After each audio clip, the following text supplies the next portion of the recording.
મનોરમાજી જમી રહ્યા હતા, પરંતુ રોટલી ખતમ થઈ જવાના કારણે વચ્ચે જ બેઠા હતા. થાળીમાં થોડું શાક લઈને તે આમ તેમ જોઈ રહ્યા હતા કે કોઈ તેમની વાત કહ્યા વિના જ સમજી જાય અને એક રોટલી લાવીને આપી દે. પાસે બેઠેલો તેમનો નાનો દીકરો સુમિત તેમની વાત સમજી ગયો હતો, છતાં પણ ચૂપ રહ્યો, કારણ કે ઘરમાં કોઈની પણ એટલી હિંમત નહોતી કે મોટી વહુ હોવાથી જાતે જ કોઈ ખાવાનું લઈ લે. થોડીવાર બેઠા રહ્યા પછી મનોરમાજીએ જ હિંમત ભેગી કરીને કહ્યું, સુનીતા વહુ, 2 રોટલીથી પેટ નથી ભરાયું, જરા એક રોટલી વધારે આપો.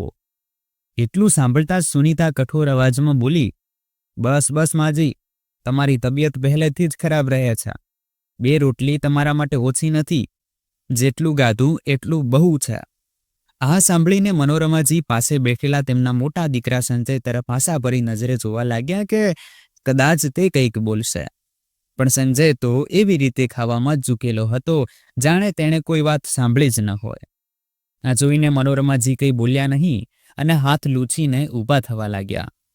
પણ ત્યારે જ નાના દીકરા સુમિતે તેની ભાભીને કહ્યું, ભાભી, જ્યારે માં આખો દિવસ ઘરનું કામ કરે છે ત્યારે તો તમને તેમની તબિયતનો જરા પણ અહેસાસ નથી થતો.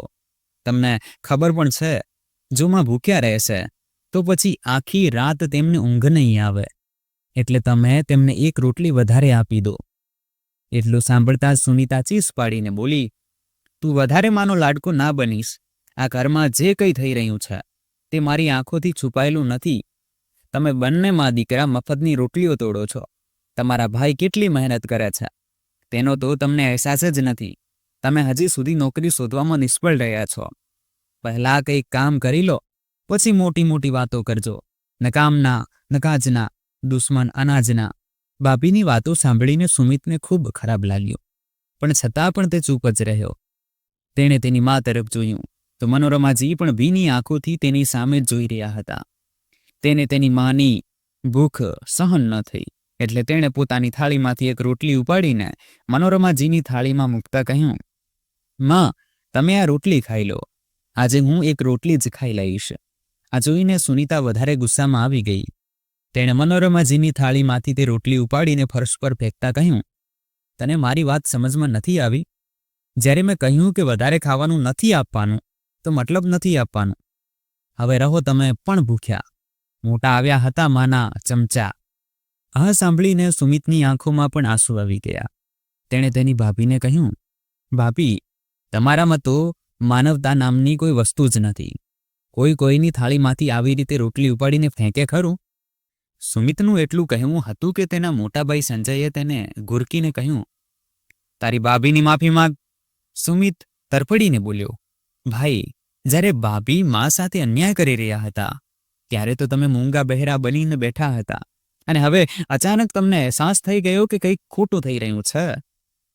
તમે કેટલા જોરુના ગુલામ થઈ ગયા છો. તમને તમારી માનો જરા પણ ખ્યાલ નથી. સુમિતની વાત સાંભળીને સંજય ગુસ્સાથી લાલચોળ થઈ ગયો. તેણે ઉઠીને સુમિતના ગાલ પર એક જોરદાર તમાચો ઝીંકી દીધો અને ચીસ પાડીને બોલ્યો, મેં તારી બદતમીજી બહુ સહન કરી લીધી. હવે તારા માટે એ જ સારું છે કે અહીંથી નીકળી જા, નહીં તો મારાથી ખરાબ કોઈ નહીં હોય. સુમિત દર્દથી કંપી ઉઠ્યો, પણ તેની આંખોમાં આંસુની જગ્યાએ હવે માત્ર ગુસ્સો હતો. તેણે કડવા સ્વરમાં કહ્યું, સાચું કહ્યું ભાઈ, તમારાથી ખરાબ તો કોઈ હોઈ પણ ન શકે, જે ચૂપચાપ બેસીને પોતાની માનું અપમાન થતું જોતો રહે. તેનાથી ખરાબ માણસ બીજો કોણ હોઈ શકે? એટલું સાંભળતા જ સંજયનો ગુસ્સો વધુ ભડક્યો. તેણે સુમિતના ગાલ પર બીજો તમાચો ઝીંક્યો અને ધક્કો મારીને તેને ઘરની બહાર કાઢી મૂક્યો. સુમિત અવાચક ઊભો રહી ગયો. તેને આ વાતની બિલકુલ અપેક્ષા નહોતી. મનોરમાજી પણ ચૂપચાપ ઊભા રહીને બધું જોઈ રહ્યા હતા. તેમણે હિંમત ભેગી કરીને કહ્યું, સંજય બેટા, તને શું થઈ ગયું છે? તું તારા ભાઈને આમ ઘરમાંથી ના કાઢી શકે. આ ઘર તેનું પણ છે. તમારા બંનેનો બરાબર હક છે આ ઘર પર. સંજય ગુસ્સામાં આવીને કહ્યું, માં, જો તમને તમારા નાના દીકરાની આટલી જ ચિંતા હોય તો તમે પણ તેની સાથે ચાલ્યા જાઓ. કહેતા તેણે તેની માને પણ ધક્કો મારીને ઘરની બહાર કાઢી મૂક્યા. હવે તો સુમિત માટે વધુ મુશ્કેલ થઈ ગયું હતું. તેને પોતાની કોઈ પરવા નહોતી. તે તો ગમે ત્યાં રહી શકતો હતો. રસ્તાઓ પર પણ રાત વિતાવી શકતો હતો. પણ પોતાની માને ક્યાં રાખશે? આ વિચારીને તે અંદર ને અંદર ગભરાઈ રહ્યો હતો. તેણે પોતાની માનો હાથ પકડીને કહ્યું, માં, તમારે આમ ઘર છોડીને નહોતું આવવું જોઈતું. એ તમારા સ્વર્ગસ્થ પતિનું ઘર છે. તમે ત્યાં જ રહેતા. હવે હું તમને ક્યાં લઈને ભટકતો ફરીશ? મારી પાસે તો રહેવાની કોઈ જગ્યા પણ નથી. સુમિતની વાત સાંભળીને મનોરમાજીની આંખો ભરાઈ આવી. તેમણે કહ્યું, તું ચિંતા ના કર બેટા, તારી સાથે તારી માં છે. ભગવાન જરૂર કોઈ ચમત્કાર કરશે. ત્યારે સુમિતને વિચાર આવ્યો કે શા માટે પોતાના મિત્રના ઘરે ના જઉં. પછી કોઈ નાની મોટી નોકરી મળી જશે તો ભાડાનું ઘર જોઈને માને ત્યાં લઈ જઈશ. બાકી હમણાં માને લઈને ક્યાં રખડતો ફરીશ? એ જ વિચારીને તે પોતાની માને લઈને પોતાના એક મિત્રના ઘરે ગયો. મિત્ર પણ તેની મજબૂરી સમજી ગયો હતો, એટલે તેણે તેમને પોતાના ઘરમાં આશરો આપી દીધો. સુમિતે તેને કહ્યું, મને અહીં માત્ર 2 દિવસ માટે રહેવાની જગ્યા આપી દે, પછી હું ચાલ્યો જઈશ. મિત્ર હસીને બોલ્યો, કંઈ વાંધો નહીં સુમિત, હું તારો મિત્ર છું. તું માજી સાથે આવ્યો છે. જ્યાં સુધી ઈચ્છે ત્યાં સુધી અહીં રહી શકે છે. સુમિત સમજી રહ્યો હતો કે તેના મિત્રએ તેને રહેવા માટે તો કહી દીધું છે, પરંતુ તે પણ તેની જેમ ગરીબીમાં જીવી રહ્યો હતો. વધારે દિવસ સુધી તે તેમનો ખર્ચ નહીં ઉપાડી શકે, અને પછી સુમિત પણ કોઈના પર બોજો બનવા માંગતો નહોતો. એટલે પોતાની માને ત્યાં જ છોડીને તે સવારમાં જ નોકરીની શોધમાં નીકળી ગયો. પણ આખો દિવસ રખડ્યા પછી પણ તેને કોઈ નોકરી ના મળી. બીજા દિવસે પણ એ જ હાલ થયો. હવે સુમિત મૂંઝવણમાં આવી ગયો અને ગભરાઈ ગયો કે શું કરું. તેણે પોતાના મિત્ર પાસે માત્ર 2 દિવસનો સમય માંગ્યો હતો, પરંતુ હવે તેને ત્યાં આવ્યાને 3 દિવસ થઈ ચૂક્યા હતા, છતાં પણ નોકરી નહોતી મળી રહી. ત્રીજા દિવસે સુમિતે વિચારીને ઘરેથી નીકળ્યો, આજે છેલ્લી વખત નોકરી જોવા જઈ રહ્યો છું. જો મળી ગઈ તો સારું છે, નહીં તો પોતાની માને લઈને મિત્રના ઘરેથી નીકળી જઈશ. આગળ જે ભગવાનને મંજૂર હશે એ થશે. એ વિચારતા તે ફરીથી નોકરીની શોધમાં નીકળી પડ્યો. બપોર થઈ ગઈ, પરંતુ છતાં પણ તેને કોઈ સારો જવાબ ના મળ્યો. થાકી હારીને સુમિત રસ્તાના કિનારે બેસી ગયો. ત્યારે જ તેની નજર એક દિવાલ પર ચોંટેલા કાગળ પર પડી, જેના પર લખેલું હતું, એક હોસ્પિટલમાં પટાવાળાની જરૂર છે, પગાર 6,000 રૂપિયા, રહેવાની વ્યવસ્થા મફત. આ વાંચીને સુમિતની આંખોમાં આંસુ આવી ગયા. તેણે પોતાની જાતને કહ્યું, સુમિત, આ નોકરી તારા માટે નથી. તે તો MBA કર્યું છે, તો શું હવે તું એક પટાવાળાની નોકરી કરીશ? તેનું દિલ લોહીના આંસુ રોવા લાગ્યું. પરંતુ ત્યારે જ માનો ચહેરો તેની આંખો સામે ફરી વળ્યો, અને પછી કંઈ પણ વિચાર્યા વિના તે ત્યાંથી ઊભો થઈ ગયો અને એ સરનામા પર જઈ પહોંચ્યો જ્યાં પટાવાળાની જરૂર હતી. ત્યાં પહોંચીને સુમિતે હોસ્પિટલના સ્ટાફને કહ્યું, હું પટાવાળાની નોકરી માટે આવ્યો છું. બધા લોકો આશ્ચર્યથી સુમિત તરફ જોવા લાગ્યા, કારણ કે તેનો ચહેરો, મોઢું જોઈને તે કોઈ સારા ઘરનો લાગી રહ્યો હતો. પરંતુ તેમણે કંઈ કહ્યું નહીં અને તેને ઇન્ટરવ્યૂ માટે ડૉક્ટર પાસે મોકલી દીધો. જ્યારે ડૉક્ટરે સુમિતની ફાઇલ જોઈ તો તે પણ આશ્ચર્યચકિત થઈ ગયો અને કહેવા લાગ્યો, તે તો MBA કર્યું છે અને તું એક પટાવાળાની નોકરી કરવા માંગે છે? આ નોકરી તો એ લોકો માટે હોય છે જેઓ અભણ હોય છે અને પોતાની મહેનતથી રોજીરોટી કમાવા માંગે છે. મને કહે, તું આ કેમ કરવા માંગે છે? આ સાંભળીને સુમિતની આંખોમાં આંસુ આવી ગયા. તેણે કહ્યું, હું ખૂબ જ મજબૂર છું ડૉક્ટર સાહેબ. ઘણી જગ્યાએ ઇન્ટરવ્યૂ આપવા ગયો, પણ કંઈ પણ હાથ ના લાગ્યું. મને આ સમયે નોકરીની સખત જરૂર છે, પછી ભલે તે એક પટાવાળાની નોકરી જ કેમ ના હોય. તેની મજબૂરી સમજીને ડૉક્ટરે પણ તેને પટાવાળાની નોકરી આપી દીધી અને હોસ્પિટલની પાછળ બનેલા ફ્લેટમાંથી એક ફ્લેટ રહેવા માટે પણ આપી દીધો. સુમિતને સમજાતું નહોતું કે આ તેના માટે ખુશીનો મોકો છે કે પછી ઉદાસીનો. ખેર, જે પણ હતું તે ઘરે આવ્યો અને પોતાના મિત્રનો આભાર માનતા બોલ્યો, તે આ મુશ્કેલ સમયમાં મારો સાથ આપ્યો અને મને તારા ઘરમાં રહેવાની જગ્યા આપી. એ માટે તારો ખૂબ ખૂબ આભાર. પરંતુ હવે હું મારી માને અહીંથી લઈને જઈ રહ્યો છું, કારણ કે મને એક હોસ્પિટલમાં નોકરી મળી ગઈ છે. આ સાંભળતા જ સુમિતનો મિત્ર હસતા હસતા બોલ્યો, તું મને મૂર્ખ ના બનાવ. ભણતર તારું MBAનું છે, તો પછી હોસ્પિટલમાં તને નોકરી કેવી રીતે મળી ગઈ? સુમિતે માથું નમાવીને જવાબ આપ્યો, મને પટાવાળાની નોકરી મળી છે. આ સાંભળતા જ તેના મિત્રની આંખોમાં પણ આંસુ છલકાઈ આવ્યા. તે ભાવુક થઈને બોલ્યો, યાર સુમિત, મારું ઘર તારા માટે હંમેશા ખુલ્લું છે, પણ પોતાની જાત પર આટલો અત્યાચાર ના કર. તું તારી હિંમત જાળવી રાખ. તને સારી નોકરી જરૂર મળી જશે. ત્યાં સુધી તું મારા ઘરમાં કોઈ પણ ડર અને સંકોચ વિના રહી શકે છે. સુમિતે હળવી સ્મિત સાથે કહ્યું, તારો ખૂબ ખૂબ આભાર કે તે મને આટલા દિવસ અહીં રાખ્યો અને દરેક રીતે ખ્યાલ પણ રાખ્યો. હું તારો ઉપકાર જિંદગીભર નહીં ભૂલું. પણ હવે જ્યારે મને રોજીરોટી મળી રહી છે તો હું તેને લાત મારવા નથી માંગતો. એટલે હવે હું માને લેવા આપ્યો છું. સુમિતના મિત્રએ તેને ખૂબ રોક્યો, ખૂબ સમજાવ્યો, પણ તે માન્યો નહીં અને પોતાની માને લઈને હોસ્પિટલની પાછળ ફ્લેટમાં શિફ્ટ થઈ ગયો. મનોરમાજીએ પૂછ્યું, તેને કેવી નોકરી મળી છે બેટા? સુમિતે હળવું સ્મિત આપતા કહ્યું, માં, એક ઓફિસમાં બેસીને કમ્પ્યુટર પર હિસાબ કરીશ. આ સાંભળીને મનોરમાજી પણ ખુશ થઈ ગયા. સુમિત પોતાની માને સાચું તો ના કહી શકતો હતો, કારણ કે તે ટેન્શનમાં આવી જાત અને તેનું બ્લડ પ્રેશર વધી જાત. એટલે તેણે પોતાની માને જૂઠું બોલી દીધું અને બીજા દિવસથી રોજ સવારે કામ પર જવા લાગ્યો. હવે સુમિત ખૂબ જ રસથી હોસ્પિટલમાં સાફ સફાઈ કરતો અને વિચારતો, કદાચ મારા નસીબમાં આ જ બધું લખેલું હતું. દરેક માણસ પોતાના નસીબનું જ ખાય છે, તો કદાચ મારા નસીબમાં પણ આ ગરીબી અને ઓછો પગારવાળી નાની નોકરી જ લખેલી હતી. હું તો નકામો જ મોટી મોટી નોકરીઓના સપના જોતો હતો. ખેર, મહિનો પૂરો થતાં જ ડૉક્ટરે તેને પોતાની ઓફિસમાં બોલાવ્યો અને તેની પ્રશંસા કરતા કહ્યું, તારી તરફથી અમને કોઈ ફરિયાદ નથી મળી, એટલે તને 6,000ની જગ્યાએ 8,000 રૂપિયા આપી રહ્યો છું. આ સાંભળીને સુમિત ખૂબ ખુશ થઈ ગયો અને બોલ્યો, ડૉક્ટર સાહેબ, હું તમારો ઉપકાર જિંદગીભર નહીં ભૂલું. મુશ્કેલ ઘડીમાં તમે મને સહારો આપ્યો, કહીને સુમિત પગાર હાથમાં લઈને ડૉક્ટરની ઓફિસમાંથી બહાર નીકળ્યો અને પૈસા ગણવા લાગ્યો. ત્યારે જ અચાનક તેની આંખોમાં આંસુ આવી ગયા, કારણ કે પોતાના પપ્પાના મળ્યા પછી તેણે ક્યારેય પણ 8,000 રૂપિયા એક સાથે નહોતા જોયા. તે તો 500ની નોટોને પણ જોવા માટે તરસી ગયો હતો. તે બસ વારંવાર એ પૈસા ગણતો જઈ રહ્યો હતો અને વિચારી રહ્યો હતો કે સૌથી પહેલા ઘરમાં રાશન લઈને જશે, કારણ કે ખાવા પીવાની ખૂબ તકલીફ થઈ રહી હતી. હવે તે પોતાની માને સારું ખાવાનું ખવડાવવા માંગતો હતો, પરંતુ જેવું જ તે પૈસા પોતાના ખિસ્સામાં નાખવા લાગ્યો ત્યારે જ અચાનક તેની સામે એક સ્ત્રી આવીને ઊભી રહી ગઈ. તેણે બંને હાથ સુમિત સામે જોડ્યા અને રડતા રડતા બોલી, ભગવાન માટે મારી મદદ કરી લો. બેટા, મારા દીકરાનો એક્સિડન્ટ થયો છે, તેના ઓપરેશન માટે મને પૈસાની જરૂર છે અને મારી પાસે કંઈ પણ નથી. મારા હાથ ખાલી છે.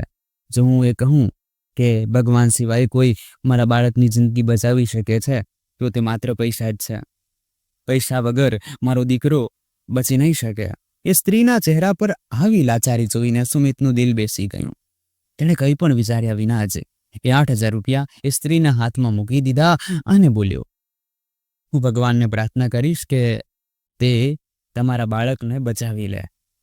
એ સ્ત્રી સુમિતને આશીર્વાદ આપતી આગળ વધી ગઈ અને કોઈ બીજા માણસ સામે હાથ જોડીને પોતાના બાળક માટે પૈસા માંગવા લાગી. પરંતુ એ માણસે સ્ત્રીને ધૂતકારીને ભગાડી દીધી. એક ક્ષણે સુમિતના મનમાં આવ્યું કે કાશ મારી પાસે એટલા પૈસા હોત કે હું આ સ્ત્રીની મદદ કરી શકતો. પછી તેના દિમાગમાં એક વિચાર આવ્યો, શા માટે ડૉક્ટર સાથે વાત ન કરવી? તે દોડીને ડૉક્ટર પાસે ગયો અને હાથ જોડીને બોલ્યો, સર, મારો દર મહિનાનો પગાર કાપી લેજો, પણ એ સ્ત્રીના બાળકને બચાવી લો. ડૉક્ટરે આશ્ચર્યથી પૂછ્યું, શું લાગે છે એ સ્ત્રી તારી? શું તે તારા કોઈ સગામાં છે? સુમિતે માથું હલાવીને કહ્યું, ના સાહેબ, તે મારી કોઈ સગી નથી, પરંતુ હું તેને પોતાના બાળક માટે આ રીતે તડફડતી જોઈ શકતો નથી. આ સાંભળીને ડૉક્ટરની આંખો પણ ભીની થઈ ગઈ. તેણે કહ્યું, પોતાની પાસે ખાવા માટે ભોજન નથી અને બીજાની મદદ કરવા માંગે છે. સુમિત હળવો સ્મિત આપતા બોલ્યો, સર, જો આપણે કોઈની મદદ કરીશું તો આપણી મદદ ઉપરવાળો કરશે. એટલે તમે મારો પગાર કાપીને એ બાળકની સારવાર શરૂ કરી દો. ડૉક્ટરે માથું હલાવ્યું અને તરત જ બાળકની સારવાર શરૂ કરવાનો આદેશ આપી દીધો. આ જોઈને સુમિતને ખૂબ ખુશી થઈ. તે દોડીને સ્ત્રી પાસે ગયો અને બોલ્યો, ચિંતા ના કરો, ડૉક્ટર સાહેબે તમારા બાળકની સારવાર શરૂ કરી દીધી છે. એ સ્ત્રી રડતા રડતા બોલી, પણ મેં તો પૈસા પણ જમા નથી કરાવ્યા. તો સારવાર કેવી રીતે શરૂ થઈ ગઈ? સુમિત હસતા હસતા બોલ્યો, મેં ડોક્ટર સાહેબ સાથે વાત કરી છે. તે તમારા બાળકની સારવાર કરવા માટે તૈયાર થઈ ગયા છે. એટલું સાંભળતા જ એ સ્ત્રી સુમિતના પગમાં પડીને રડવા લાગી અને કહેવા લાગી, ભગવાન તને એના બદલામાં ખૂબ મોટું ફળ આપશે. ભગવાન કરે કે તું કરોડપતિ બની જાય. એ સ્ત્રીની દુઆ સાંભળીને સુમિત હસવા લાગ્યો અને આગળ વધતા વિચારવા લાગ્યો, કરોડપતિ બનવું તો ખૂબ દૂરની વાત છે. હવે તો 2 ટંકની રોટલી ખાવી પણ મારા નસીબમાં નથી લાગી રહી. કારણ કે આજે જે પગાર તેને મળ્યો હતો તે પણ તેણે એ સ્ત્રીને આપી દીધો હતો અને આગામી 5-7 મહિના સુધી મળવાવાળા પગાર માટે પણ તેણે ડૉક્ટરને ના પાડી દીધી હતી. આ બધું વિચારતા સુમિત ઘરે આવી ગયો. મનોરમાજી તેની રાહ જોઈને બેઠા હતા. તેમણે સુમિતને જોયું અને પૂછ્યું, બેટા, શું લઈને આવ્યો છે? સુમિતની નજર શરમથી ઝૂકી ગઈ, પણ તેણે માને ખોટું આશ્વાસન આપતા કહ્યું, માં, મને પગાર આજે નથી મળ્યો, કાલે મળી જશે. તમે પરેશાન ના થશો.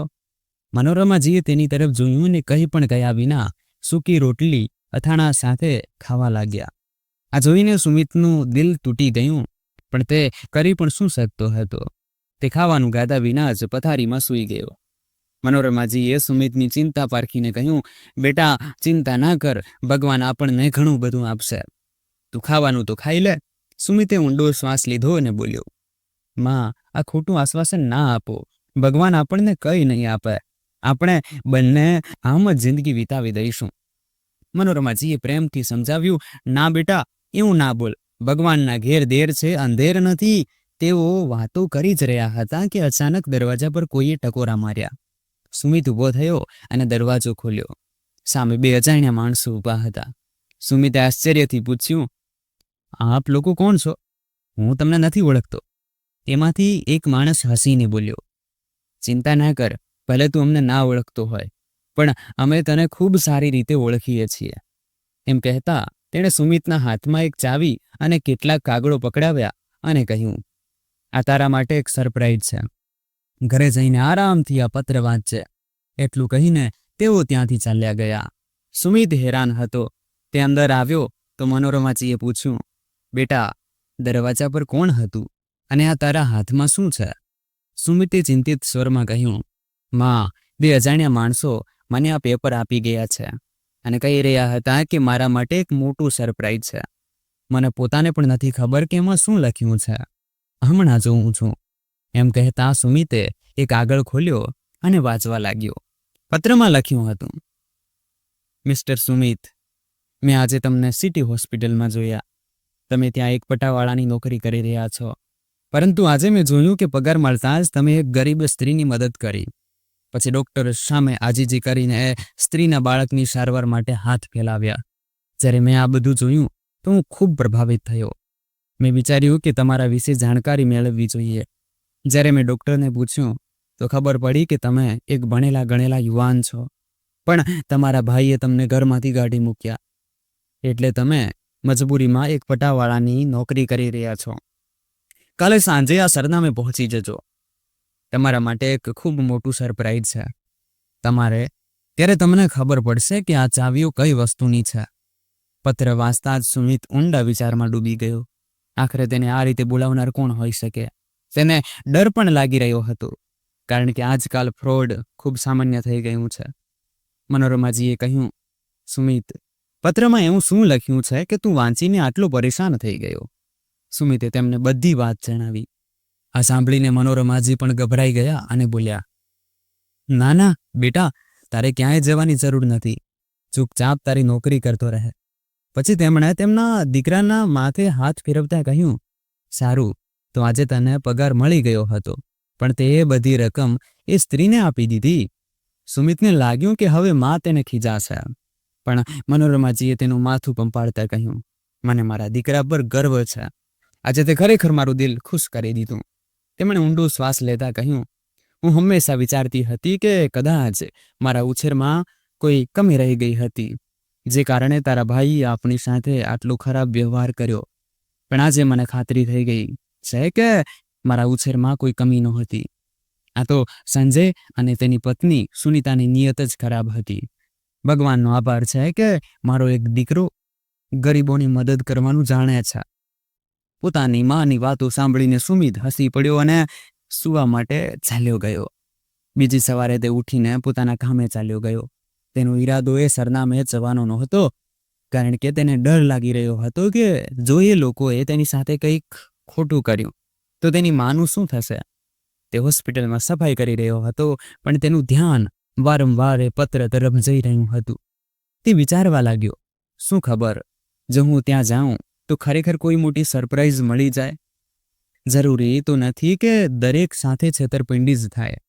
એ વિચારીને તેણે હિંમત ભેગી કરી અને એ સરનામે જવા નીકળ્યો. ત્યાં જઈને જોયું તો સામે એક ખૂબ મોટી રેસ્ટોરન્ટ હતી. જેવો જ તે અંદર જવા લાગ્યો, એક માણસે તેને રોકીને પૂછ્યું, તમે કોણ છો? તમારું નામ શું છે? સુમિતે જવાબ આપ્યો, જી મારું નામ સુમિત છે. માણસે તરત જ કહ્યું, સારું સારું, તમે એ જ છો જે સિટી હોસ્પિટલમાં કામ કરો છો? સુમિતે માથું હલાવ્યું. માણસે હસતા હસતા કહ્યું, સારું સર, તમારી રાહ જોઈ રહ્યા છે. આ સાંભળીને સુમિત જલ્દીથી અંદર ચાલ્યો ગયો. જેવો જ તે અંદર પહોંચ્યો, તેણે જોયું કે સામે એક ખુરશી પર એક માણસ બેઠો હતો. એ માણસે કહ્યું, લાગે છે તમે મને નથી ઓળખતા, એટલે હું મારો પરિચય આપી દઉં. મારું નામ મુકેશ શર્મા છે. હું આ રેસ્ટોરન્ટનો માલિક છું, પણ હવે હું આ રેસ્ટોરન્ટ તમારા નામે કરવા માંગુ છું. આ સાંભળીને સુમિત હેરાન રહી ગયો અને બોલ્યો, તમે મારી સાથે આવી મજાક શા માટે કરી રહ્યા છો? મુકેશ શર્માએ હસતા હસતા કહ્યું, હું તારી સાથે કોઈ મજાક નથી કરી રહ્યો. તું મને ખૂબ સારો લાગ્યો. તારી આ રીતે લોકોની મદદ કરવાની રીત મને ખૂબ ગમી, એટલે હું તને મારું બધું જ આપવા માંગુ છું. સુમિતા સાંભળીને અવાચક રહી ગયો અને બોલ્યો, પણ આનું કારણ શું છે? મુકેશ શર્માએ ઊંડો શ્વાસ લેતા કહ્યું, બેટા, મારી સાથે પણ આજથી 5 વર્ષ પહેલા એ જ થયું હતું જે તારી અને તારી મા સાથે થયું. હું કેન્સરનો દર્દી છું. પહેલા હું મારા 2 દીકરાઓ અને એક દીકરી સાથે રહેતો હતો, પરંતુ મારા બંને દીકરાઓએ મારી જવાબદારી સ્વીકારવાની ના પાડી દીધી અને અમે બંને બાપ દીકરીને ઘરમાંથી કાઢી મૂક્યા. તેમણે હળવું સ્મિત આપતા આગળ કહ્યું, પણ બેટા, હવે હું મારી જૂની કહાણી સંભળાવીને તારો સમય બગાડવા નથી માંગતો. હું બસ એટલું જ કહેવા માંગુ છું કે મારી આ રેસ્ટોરન્ટ કોઈ એવા માણસના હાથમાં જાય જે બીજાની મદદ કરતો હોય. મુકેશ શર્માએ થોડું અટકીને કહ્યું, મેં તને હોસ્પિટલમાં જોયો હતો જ્યારે તે એ સ્ત્રીની મદદ કરી હતી. તારા વિશે ડૉક્ટર પાસેથી જાણ્યું તો તેણે તારી ખૂબ પ્રશંસા કરી અને કહ્યું કે તું ખૂબ નેક દિલનો માણસ છે, જે પોતે ભૂખ્યો રહીને પણ બીજાની મદદ કરવાનું જાણે છે. એટલે હું મારી બધી પ્રોપર્ટી તારા નામે કરવા માંગુ છું. મને આશા છે કે તું લોકોનું ભલું કરતો રહીશ. પછી તેમણે સુમિત તરફ જોતા કહ્યું, બસ મારી તારી પાસે એક નાની વિનંતી છે. મારી દીકરીનો હાથ થામી લે અને તેની સાથે લગ્ન કરી લે. મારી એક જ દીકરી છે અને હું તેને તેના ભાઈઓના હવાલે છોડીને જઈ શકતો નથી. તે ખૂબ માસૂમ છે, પણ તેના ભાઈઓ અને ભાભી તેની જિંદગી નર્ક બનાવી દેશે. ખબર નહીં તેઓ તેના લગ્ન ક્યાં કરાવી દેશે. એટલે તને વિનંતી કરું છું બેટા કે તું મારી દીકરી સાથે લગ્ન કરી લે. હવે મને લાગવા માંડ્યું છે કે મારી જિંદગીના દિવસો પૂરા થઈ ચૂક્યા છે અને મોત મારી રાહ જોઈ રહ્યું છે. આ બધું સાંભળીને સુમિત અવાચક રહી ગયો. તેણે ક્યારેય સપનામાં પણ નહોતું વિચાર્યું કે તેનું એક નાનું પુણ્ય કર્મ તેને આટલું મોટું ફળ આપશે. તેણે વિચાર્યું, એટલા માટે જ આપણે ગરીબ લોકોની મદદ કરવી જોઈએ, કારણ કે શું ખબર ભગવાન કયા રૂપમાં આપણી મદદ કરી દે. તેણે તો બસ થોડી મદદ કરી હતી અને ભગવાને તેને કરોડોની પ્રોપર્ટીનો માલિક બનાવી દીધો. આ વિચારીને તેની આંખો ભીની થઈ ગઈ. ત્યારે સામે બેઠેલા મુકેશ શર્માએ કહ્યું, શું થયું બેટા? શું વિચારવા લાગ્યો? કંઈ નહીં અંકલજી, મને તમારી વાત મંજૂર છે. સુમિતે પોતાના આંસુ લૂછતા કહ્યું અને ભગવાનનો આભાર માન્યો. તેને આજે અહેસાસ થયો કે આ વાત સાચી છે. બીજાની મદદ કરવાથી માત્ર દિલને જ શાંતિ નથી મળતી, પણ ભગવાન પણ ખુશ થાય છે. તે ખુશી ખુશી ત્યાંથી ચાલ્યો ગયો અને પોતાની માને બધી વાતો જણાવી. મનોરમાજીની ખુશીનો પણ કોઈ પાર નહોતો, કારણ કે એક સાથે બે ખુશીઓ મળી હતી, દીકરાની નોકરી પણ અને લગ્ન પણ. થોડા દિવસો પછી મુકેશજીએ સુમિતના લગ્ન પોતાની દીકરી પ્રિયા સાથે કરાવી દીધા અને પોતાનો ફ્લેટ પણ સુમિતના નામે કરી દીધો. હવે સુમિત પોતાની માને પણ પોતાની સાથે લઈ આવ્યો અને ચારેય લોકો એક જ ઘરમાં ખુશી ખુશી રહેવા લાગ્યા. સમય પોતાની ગતિએ ચાલતો રહ્યો. ધીમે ધીમે સુમિત રેસ્ટોરન્ટને સંભાળવા માટે કાબેલ થઈ ચૂક્યો હતો. એક દિવસ જ્યારે તે બસની સીટ પર બેઠો હતો ત્યારે એ જોઈને હેરાન રહી ગયો કે મેનેજરની લાઇનમાં તેનો ભાઈ સંજય પણ ઊભો હતો. સંજય પણ સુમિતની બસમાં બેઠેલો જોઈને ચોંકી ગયો. થોડીવાર પછી જ્યારે સુમિત પોતાની ઓફિસ પહોંચ્યો તો તેનો ભાઈ પણ તેની પાછળ પાછળ આવ્યો અને બોલ્યો, સુમિત, આ બધું કેવી રીતે થયું? સુમિતે તેને ઘુરકીને કહ્યું, હું હવે તારો બોસ છું એટલે મને સુમિત કહેવાની જરૂર નથી. આ સાંભળીને સંજયનું મોઢું ઉતરી ગયું. તે થોડીવાર ચૂપ રહ્યો અને પછી બોલ્યો, હું તારો મોટો ભાઈ છું એટલે હવે જૂની વાતો ભૂલી જા. બંને ભાઈઓ મળીને તરક્કી કરીશું. સુમિત ગુસ્સાથી હસતા હસતા બોલ્યો, આજે મને બોસની ખુરશી પર જોઈને તને તરક્કી યાદ આવે છે? પણ જ્યારે તે મને અને માને ધક્કો મારીને ઘરમાંથી કાઢી મૂક્યા હતા ત્યારે તને અમારો ખ્યાલ ના આવ્યો હતો. પછી તેણે સંજયની આંખોમાં જોતા કહ્યું, પણ આ તો સમયની વાત છે. એ દિવસે તારો સમય હતો અને આજે મારો સમય છે. પણ હું તારા જેવો ક્રૂર નથી એટલે તને ધક્કો મારીને અહીંથી નહીં કાઢું. જો નોકરી કરવી હોય તો ચૂપચાપ મારી ઓફિસની બહાર જા અને લાઇનમાં ઊભા રહીને ઇન્ટરવ્યૂ આપ. સંજય આ સાંભળીને ગભરાઈ ગયો અને ચૂપચાપ ત્યાંથી ચાલ્યો ગયો. તેના ગયા પછી સુમિત વિચારવા લાગ્યો, આ બધું ભગવાનની લીલા છે. કોઈ આપણને ઘરમાંથી કાઢી મૂકે છે પણ સમય બદલાતા જ એ જ માણસ આપણા પગમાં પડવા તૈયાર થઈ જાય છે. એટલે આપણે ક્યારેય કોઈ વસ્તુનું અભિમાન ન કરવું જોઈએ અને હંમેશા ગરીબોની મદદ કરવી જોઈએ. તો દોસ્તો, તમને આ વાર્તા કેવી લાગી? કોમેન્ટ કરીને જરૂર જણાવો. જો વાર્તા સારી લાગી હોય તો કૃપા કરીને વિડીયોને લાઈક કરો, શેર કરો અને આપણી ચેનલ દિનેશ વોઇસ ગુજરાતીને સબસ્ક્રાઇબ કરવાનું ના ભૂલશો. ધન્યવાદ.